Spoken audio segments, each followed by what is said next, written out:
श्री कृष्णा, राधे राधे। मैं शोभना वैष्णव आपके अपने YouTube चैनल में आप सभी लोगों का स्वागत करती हूँ। बड़ों को प्रणाम, छोटों को प्यार और हम उम्र के लोगों को मेरा नमस्ते।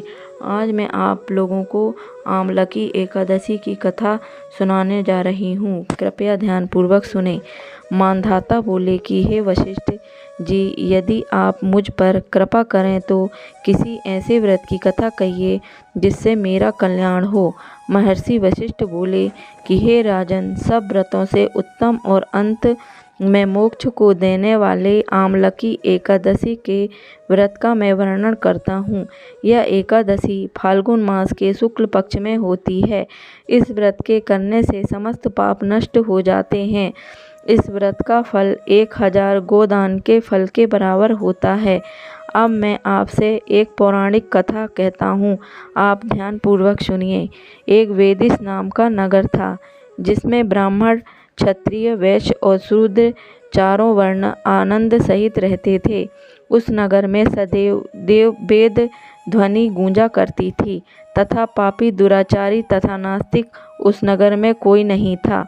उस नगर में चैत्रथ नाम का चंद्रवंशी राजा राज्य करता था। वह अत्यंत विद्वान तथा धर्मी था।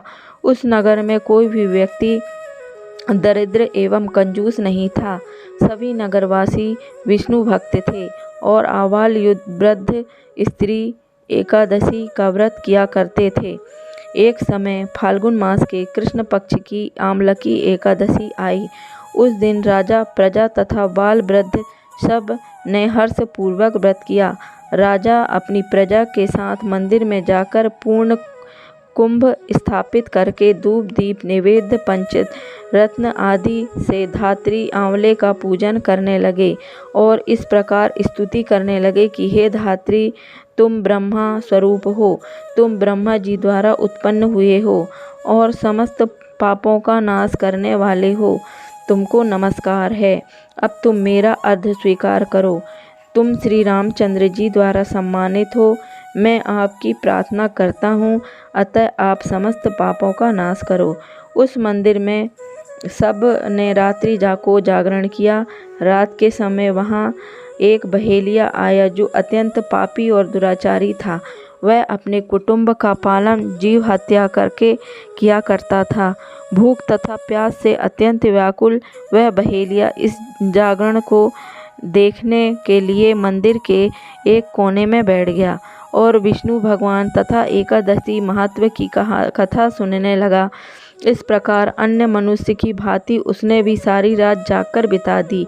प्रातः काल होते ही सब लोग अपने अपने घर चले गए तो बहेलिया भी अपने घर चला गया। घर जाकर उसने भोजन किया।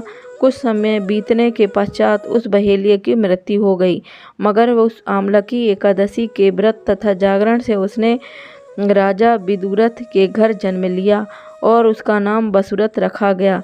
युवा होने पर वह चतुरंगिनी सेना के सहित तथा धन धान्य से युक्त होकर 10,000 ग्रामों का पालन करने लगा। वह तेज में सूर्य के समान, कांति में चंद्रमा के समान, वीरता में भगवान विष्णु के समान और क्षमा में पृथ्वी के समान था।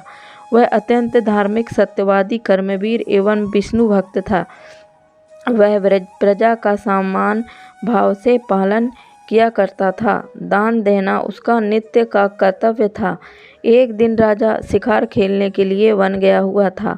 देवयोग से वह मार्ग भूल गया और दिशा ज्ञान न रहने के कारण उसी वन में एक वृक्ष के नीचे सो गया। थोड़ी देर बाद पहाड़ी मलेच्छ वहां आ गया और राजा को अकेला देखकर मारो मारो करते हुए राजा की ओर दौड़ा। म्लेच्छ कहने लगे कि इसी दुष्ट राजा ने हमारे माता पिता, पुत्र पौत्र आदि अनेक संबंधियों को मारा है तथा देश से निकाल दिया है, अतः इसको अवश्य मारना चाहिए। ऐसा कहकर वे लोग म्लेच्छ उस राजा को मारने दौड़े और अनेक प्रकार के अस्त्र शस्त्र उसके ऊपर फेंके। वे सब अस्त्र शस्त्र राजा के शरीर पर गिरते ही नष्ट हो जाते और उनका वार पुष्प के समान प्रतीत होता। अब उन म्लेच्छों ने के अस्त्र शस्त्र उल्टा उन्हीं पर प्रहार करने लगे, जिससे वे मूर्छित होकर गिरने लगे। उसी समय राजा के शरीर से एक दिव्य स्त्री उत्पन्न हुई। वह स्त्री अत्यंत सुंदर होते हुए भी उसकी भ्रुकुटी टेढ़ी थी। उसकी आँखों में लाल लाल अग्नि निकल रही थी, जिससे वह दूसरे काल के समान प्रतीत होती थी। वह स्त्री मलेच्छों को मारने दौड़ी और थोड़ी देर उसने सब मलेच्छों को काल के गाल में पहुंचा दिया। जब राजा सोकर उठा तो उसने मलेच्छों को मरा हुआ देखकर वो कहा कि इन शत्रुओं को किसने मारा है? इस वन में मेरा कौन हितैषी है? ऐसा विचार कर ही रहा था कि आकाशवाणी हुई कि हे राजा, इस संसार में विष्णु भगवान के अतिरिक्त कौन तेरी सहायता कर सकता है? इस आकाशवाणी को सुनकर राजा अपने राज्य में चला गया और सुखपूर्वक राज्य करने लगा। महर्षि वशिष्ठ बोले कि हे राजन, यह आमलकी एकादशी के व्रत का प्रभाव था। जो मनुष्य इस आमलकी एकादशी का व्रत करते हैं वे प्रत्येक कार्य में सफल और होते हैं और अंत में विष्णु लोक को प्राप्त करते हैं। अतः जो कोई इस कथा को पढ़ता अथवा दूसरों को सुनाता है उसका भी कल्याण होता है। अगर आपको मेरी कथा पसंद आई हो तो प्लीज़ लाइक करें, शेयर करें और सब्सक्राइब करें। प्लीज़ मुझे सपोर्ट करें। धन्यवाद।